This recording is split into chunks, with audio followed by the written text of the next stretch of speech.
ব্রেস্টে ব্যথা কিন্তু ব্রেস্ট ক্যান্সারের একটা বিরল লক্ষণ।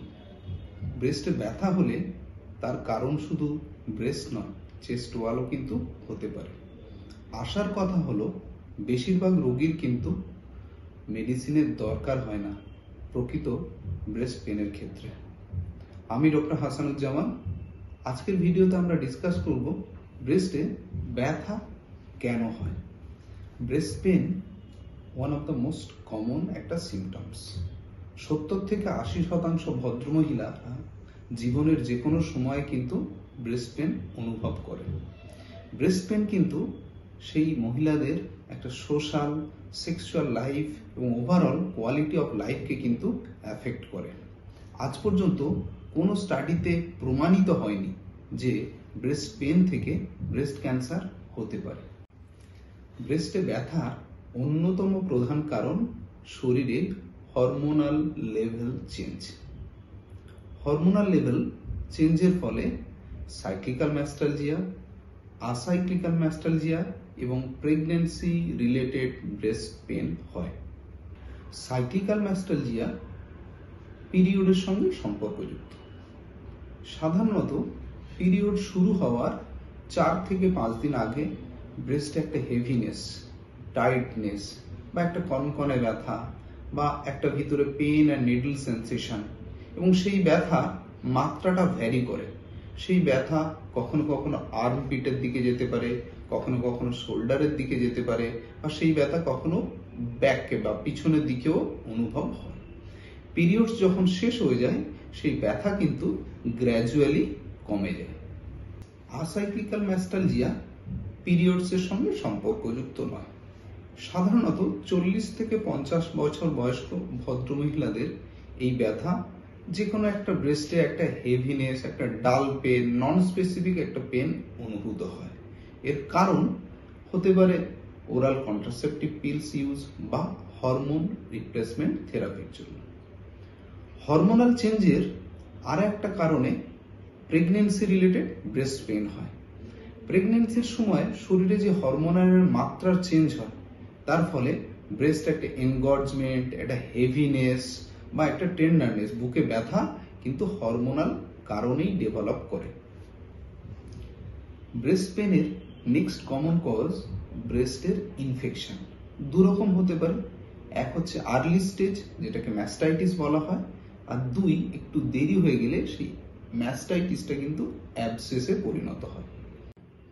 ব্রেস্টে ইনফেকশন মানে ম্যাস্টাইটিস বা অ্যাবসেস যারা ল্যাকটেটিং মাদার মানে ব্রেস্ট ফিড করান তাদের ক্ষেত্রে কিন্তু বেশি হয়।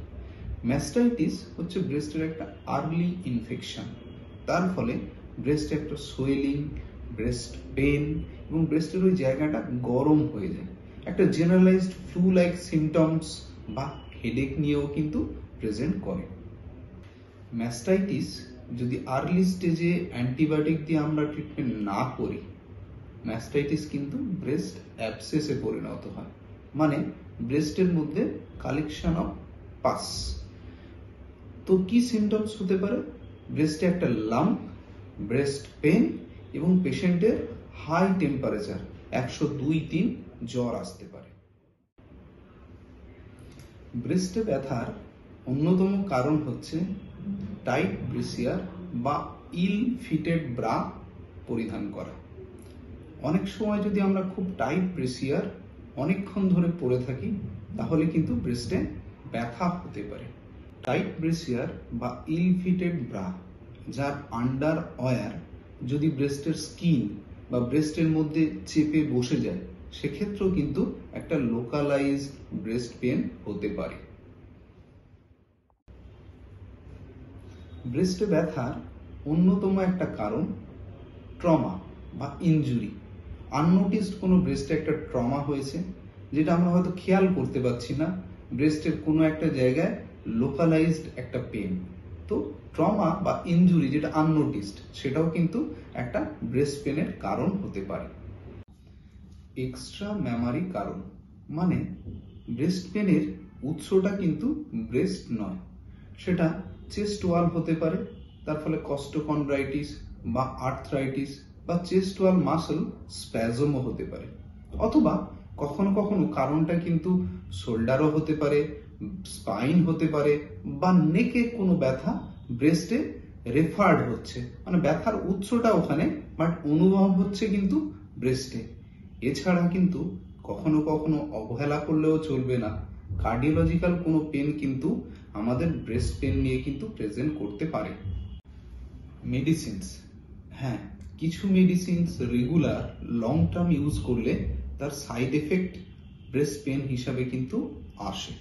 যেমন কিছু কার্ডিওলজিক্যাল ওষুধ, ডিগক্সি, অ্যান্টি হাইপারটেনসিভ ওষুধ স্পাইরোনোল্যাকটন, অ্যান্টিসাইকোটিক ওষুধ যেমন হচ্ছে ভেনলাফ্যাক্সিন বা হলোপেরিডল, এছাড়াও কিছু অ্যান্টিবায়োটিক্স বা অ্যান্টিমাইক্রোবিয়ালস যেমন কিটোকোনাজোল, মেট্রোনিডাজোলের লং টার্ম ইউজে কিন্তু ব্রেস্ট পেন হতে পারে। হ্যাঁ, ব্রেস্ট পেন কিন্তু ব্রেস্ট ক্যান্সারের একটা বিরল লক্ষণ। শুধু ব্রেস্ট পেন ক্যান্সার হিসেবে প্রেজেন্ট করে ডেটা বলছে 100 জনের মধ্যে 0 থেকে 3% কেসে। শুধু ব্রেস্ট পেন ক্যান্সার হতে পারে খুব কম। ব্রেস্ট পেনের সঙ্গে যদি ব্রেস্টে একটা লাম্প বা ব্রেস্টের স্কিনটা চেঞ্জ, মানে ব্রেস্টের স্কিনটা কমলা লেবুর খোসার মতো হয়ে গেছে, বা নিপল দিয়ে কোনো ব্লাডি ডিসচার্জ আছে, সেই সঙ্গে আর্মপিটে কোনো গ্ল্যান্ড বা গুটি দেখা গেছে, তাহলেই কিন্তু ক্যান্সারের সম্ভাবনা হতে পারে। তাহলে সামারাইজ করলে হরমোনাল চেঞ্জ, তার প্রভাবে সাইক্লিক্যাল, আসাইক্লিক্যাল ম্যাস্টালজিয়া এবং প্রেগন্যান্সি রিলেটেড ব্রেস্ট পেন হয়। ব্রেস্টে ইনফেকশন, মানে যেটা কিনা ম্যাস্টাইটিস বা ব্রেস্ট অ্যাবসেস। এছাড়া ইল ফিটিং ব্রা, ব্রেস্টে কোনো আননোটিস ট্রমা বা ইনজুরি, অথবা ব্রেস্টে কোনো ক্রনিক মেডিকেশনস, অনেকদিন ধরে কোনো ওষুধপত্র খাওয়া হচ্ছে তার জন্য। এছাড়া কোনো এক্সট্রা মেমোরি কজ যার জন্য ব্রেস্ট পেনও হতে পারে। আর রেয়ারলি সেটা হলো ব্রেস্ট ক্যান্সার, যেটা ব্রেস্ট পেন নিয়ে প্রেজেন্ট করে। তাহলে ব্রেস্ট পেন হলে কি করব? গুগল নয়, সেলফ মেডিকেশনও নয়, একজন এক্সপার্ট ডাক্তারবাবুর কনসাল্ট করা। একজন এক্সপার্ট ডাক্তারবাবুই ব্রেস্ট পেনের প্রকৃত কারণ কিন্তু নির্ণয় করতে পারেন। তার জন্য আপনার হিস্ট্রি, আপনাকে ফিজিক্যালি এক্সামিন করা এবং প্রয়োজন হলে আলট্রাসোনোগ্রাফি অফ ব্রেস্ট বা ম্যামোগ্রাফি অফ ব্রেস্ট এগুলো করা দরকার। তাহলেই ব্রেস্ট পেনের প্রকৃত কারণ জানা যায়। এবং আশার কথা হলো ব্রেস্ট পেনের বেশিরভাগ ক্ষেত্রে 70 to 80% কেসে কারণ কিন্তু সাইক্লিক্যাল ম্যাস্টালজিয়া, মানে হরমোনাল চেঞ্জ, এবং বেশিরভাগ ক্ষেত্রে কিন্তু মেডিকেশনসের দরকারই হয় না। হ্যাঁ, অন্য অসুখ আছে কিনা সেটাকে এক্সক্লুড করার দরকার হয়। ভিডিওটি ইনফরমেটিভ মনে হলে চ্যানেলটিকে সাবস্ক্রাইব করুন, আর এইরকম সচেতনতামূলক ভিডিও রেগুলারলি দেখার জন্য বেল আইকনটিকে প্রেস করুন। মনে কোনো কোশ্চেন থাকলে কমেন্ট করে জানাবেন। সুস্থ থাকুন, ভালো থাকুন, সচেতন হন। দেখা হবে পরবর্তী পর্বে। ধন্যবাদ।